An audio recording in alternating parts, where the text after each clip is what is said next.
Hi class, welcome to Chapter 4, Law Enforcement today. Let me get our presentation started. So we are talking about today just some basics of law enforcement and some information about it for you guys. Okay, so we have some basic responsibilities of police for you guys to know about. Of course, law enforcement officers should be enforcing laws. And we know that in the public mind, that is really the primary role of police is to enforce the laws of society, right? So a lot of police officers usually see themselves as crime fighters, right? A perception that often leads people into what they believe is this like super cool, exciting career. Excuse me, I'm moving in my chair in law enforcement. So law enforcement also is providing services. And so oftentimes police departments have some sort of motto that they use that's like to serve and protect. And that has been adopted by agencies because in the law enforcement code of ethics, which you take when you are hired and sworn in, it recognizes the duty to serve the community in the first sentence. So there's all sorts of services that law enforcement officers provide. I mean, just to name a few, directing traffic, directions to people. They might act as kind of like a counselor when it comes to domestic disputes. You name it, and police officers are going to do it. So many police departments have also adopted this strategy of community policing. And that strategy really requires officers to provide assistance in the communities to be out and provide services in the communities in which they work in. So police officers also prevent crimes, or at least we hope that they are preventing some sort of crime. There are really two predictable public responses when crime rates begin to rise in a community. Okay, so the first is, okay, we got to punish those criminals, stricter laws. And the second is this demand that the police do something to prevent crimes. So police can certainly prevent some crimes, but in general, the deterrent effects of police presence in a community are really unclear. We don't know if it detours crime, maybe it lowers the chances, but from a statistical standpoint, there's not a lot of research to support what it is, whether it is 100% preventing crime. Of course, preserving the peace, police have the legal authority to use the power of arrest or even force in situations in which crime has not yet occurred but might occur in the immediate future. And the same principles often used in dealing with domestic disputes, which, if they can escalate, lead to homicide. So American law enforcement today faces challenges that would have been unfamiliar even 15 years ago. It has had to develop new areas of expertise. And really a big piece of that is the process of collecting, analyzing, mapping crime data, which leads to this idea of intelligence-led policing. And police departments across the nation are increasingly relying on technology. My department used a program called CompStat, computer-generated statistics. I wrote my master's project on that. And this data that's gathered is real-time, and it's an analysis. For example, LAPD recently was able to determine that its Newton division was a hotspot for drug crime and gang activity. So LAPD launches this Operation Laser, and it flooded the Newton area with more patrol officers.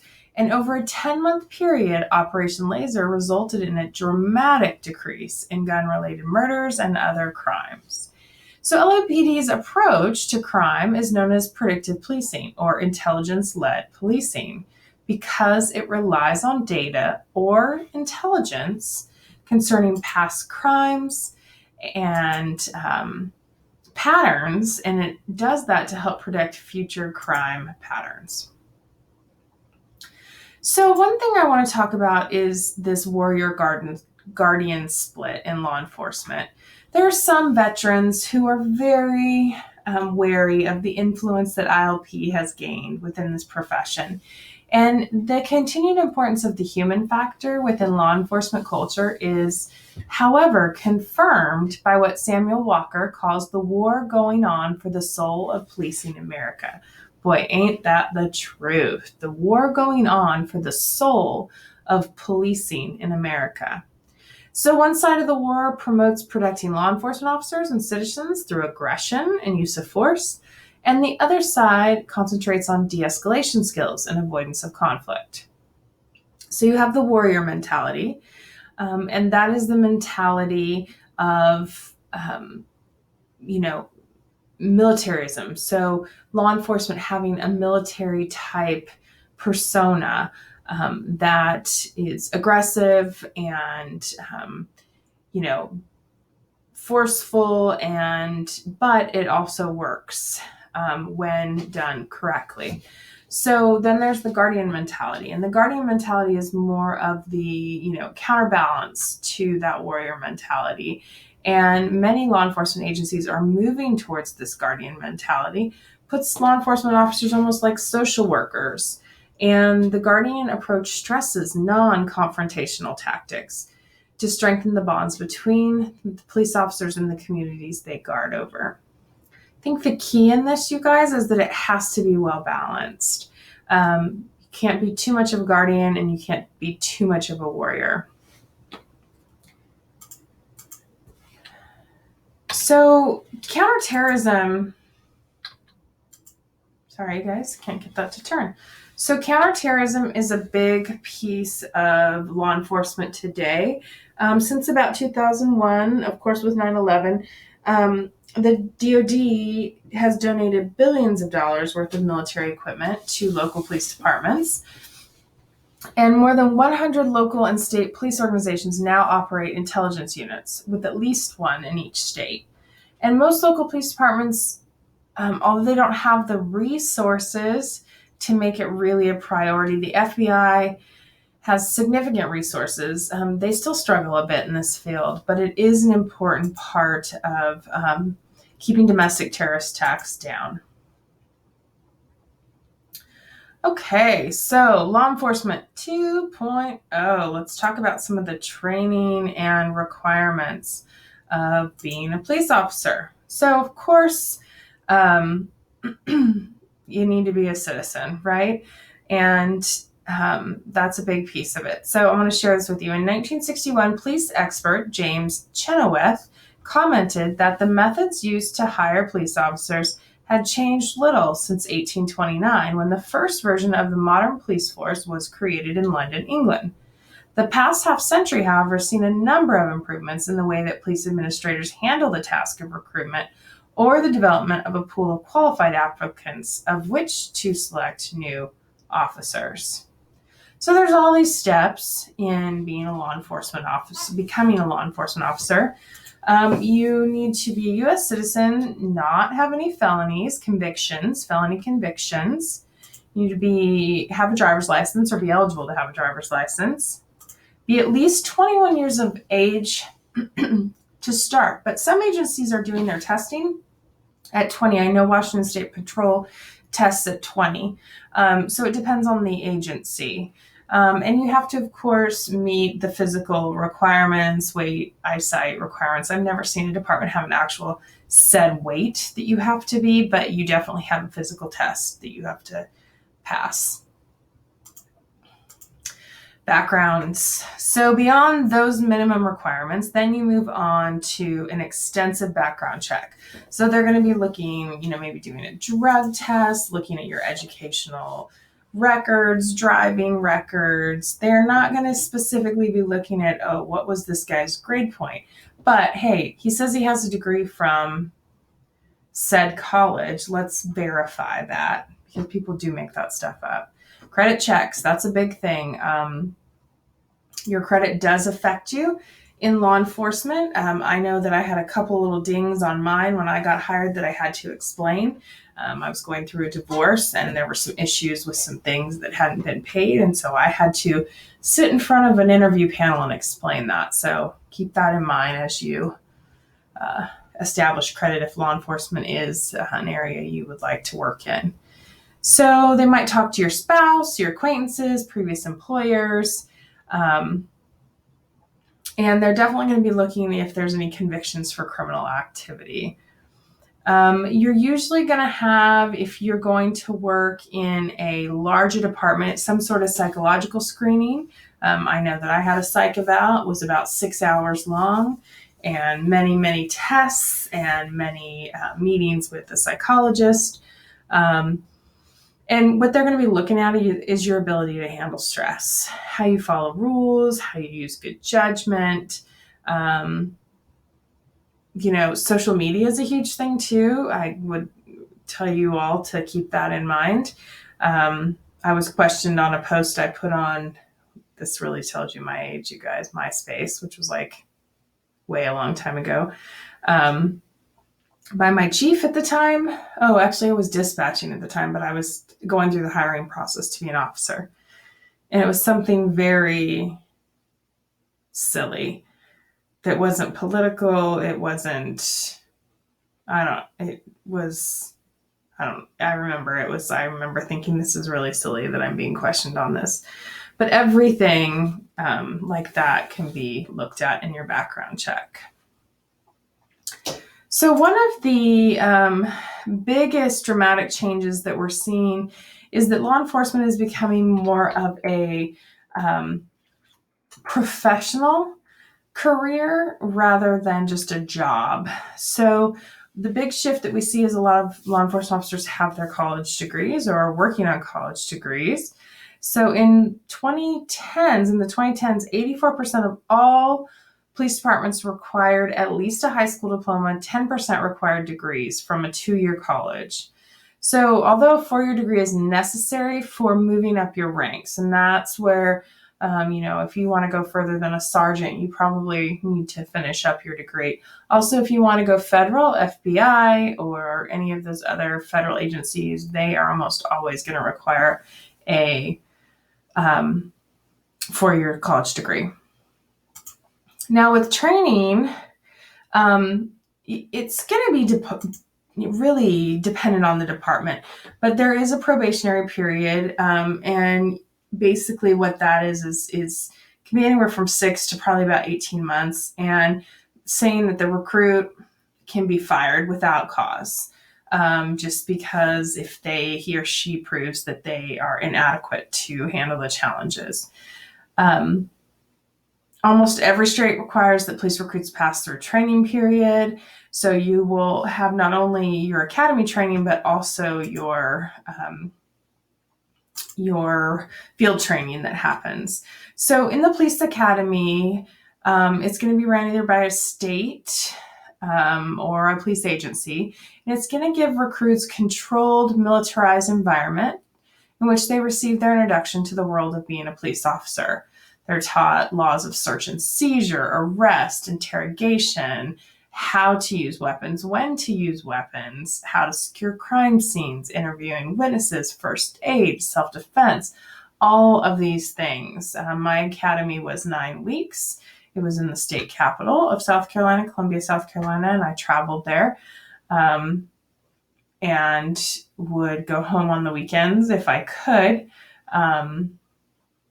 But it was intense, definitely intense. So then you get out and you go into field training, and that's your FTO program, field training officer. So you're put with another officer, an experienced police officer, and field training kind of helps new rookies apply their concepts and to use it and to show their field training officers that they can do it. And then there's a process of sign off that has to happen for that officer, that field training officer, to say, okay, this officer is ready to do their thing. In my department, it was minimum of 9 weeks. Okay, so now we're going to talk about some challenges for women who choose law enforcement as a career. And I think there's challenges for male, female, for everyone who choose law enforcement. But let's talk a little bit specifically about women. So most of this nation's history, the typical American police officer was a white male. And as recently as 1968, African Americans represented only 5% of all sworn officers in the United States. And the percentage of women in blue was even lower. So only within the last 30 years has this situation been addressed, with many police departments trying to recruit women, African American, Latinos, Asian Americans, any other members of other minority groups. So there's been a steady increase in the diversity of the nation's police forces. I was actually hired on what was called a COPS grant, which was bringing in law enforcement officers who were matched more of the community. So there was a number of minorities as well as women in my group. So in 1987, 7.6% of all local police officers were women. By 2013, that percentage had risen to 12.2%, almost double, and 17.6% in departments serving populations of more than 1 million people, so bigger ones. So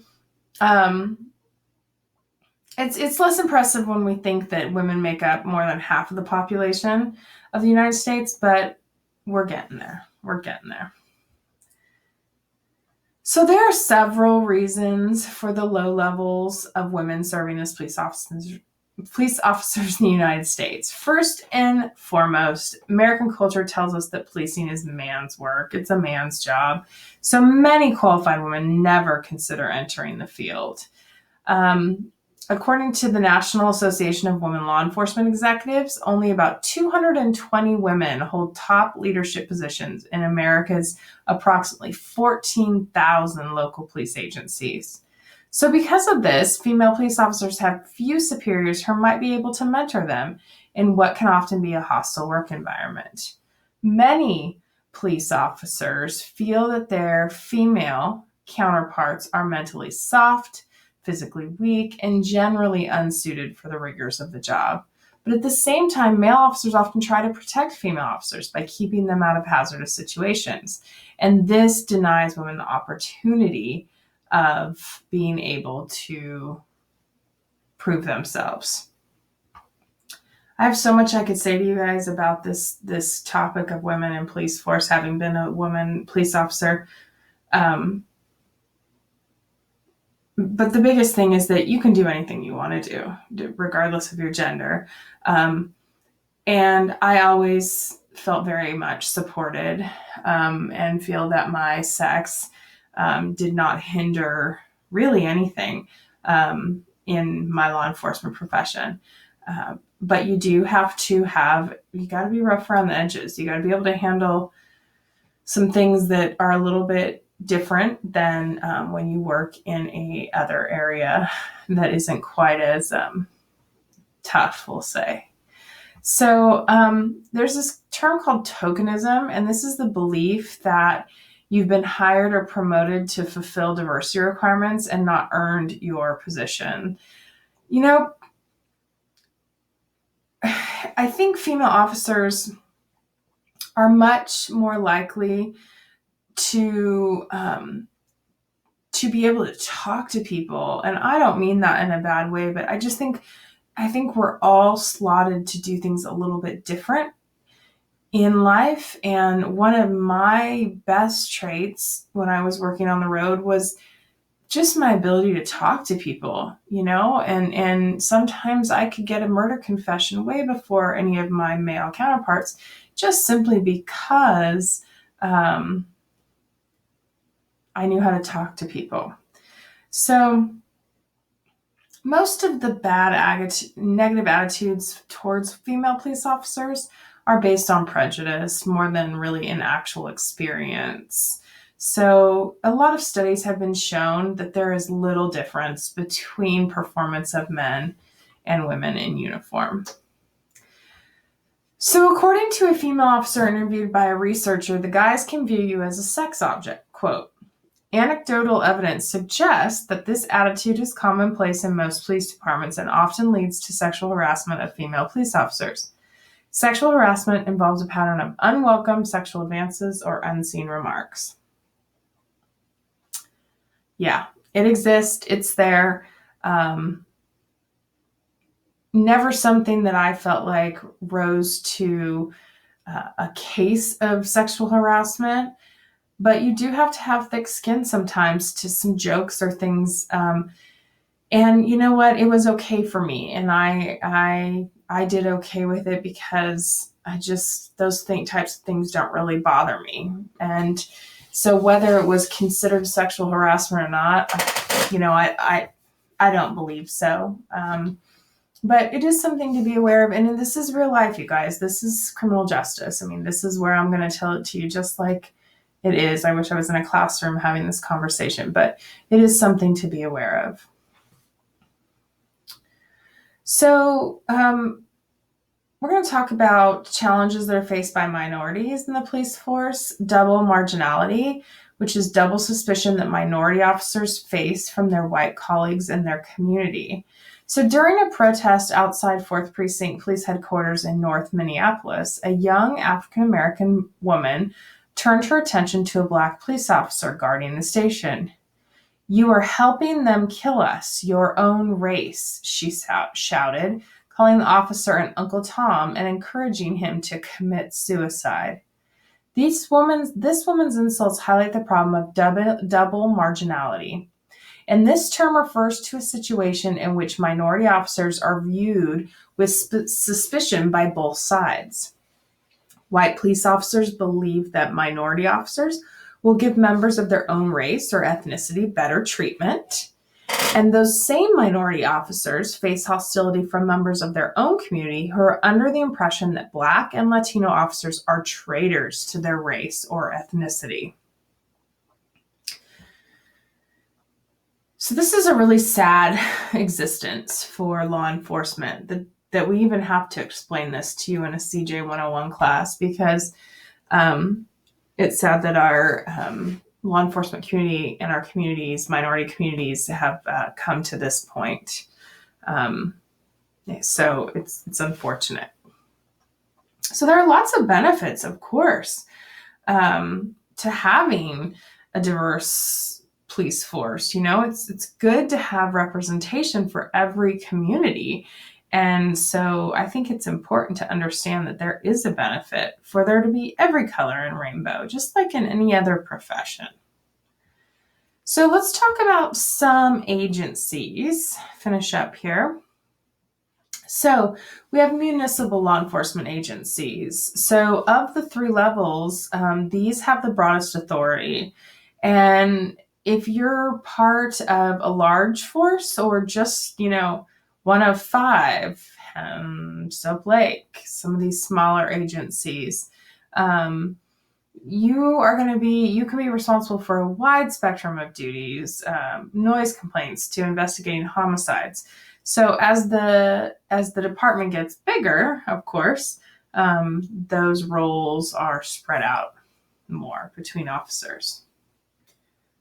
Okay, so sheriffs, so like Grant County Sheriff's Department, it's a very important figure in our law enforcement community.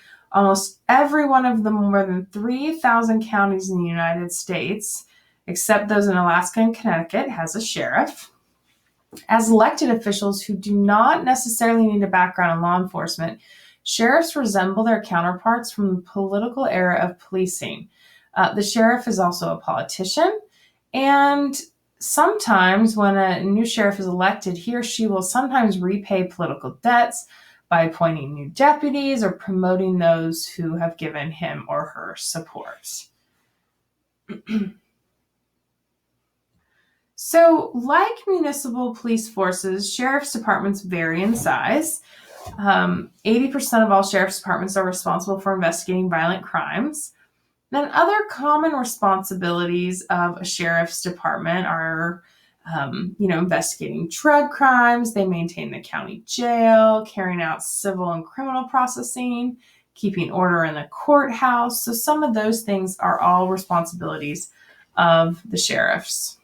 Now, the county coroner is a medical examiner of a county that's elected by popular vote. This is an elected official. And duties vary from county to county, but the coroner has a general mandate to investigate all sudden, unexplained, unnatural, or suspicious deaths. This was my favorite thing I've done in the criminal justice field, and that was my role as a deputy coroner. I did that after working for a municipal law enforcement agency I spent a lot of time in the detectives division, and went over to the coroner's office for the sheriff's department and loved it. Coroners can help perform autopsies and assist law enforcement agencies in their investigations. So State Police Highway Patrol, that's our Washington State Patrol, and we laugh and call them TAR guards. Get it? Like the roads, TAR guards. They assist local agencies, investigate criminal activities that cross jurisdictional boundaries. So, if something happens in one jurisdiction and crosses over to another one, as long as it's in the same state, the state police, State Patrol can handle that. They also can help with law enforcement in rural areas where there's not a lot of local agencies or county sheriff's deputies. And of course, we have our federal law enforcement agencies. There's a lot of different ones. We're just going to roll through these. You can read more specifically about them. But, Customs, Border Patrol, Immigration and Customs Enforcement, that's your ICE. We have Secret Service, which is protection of the president and his family.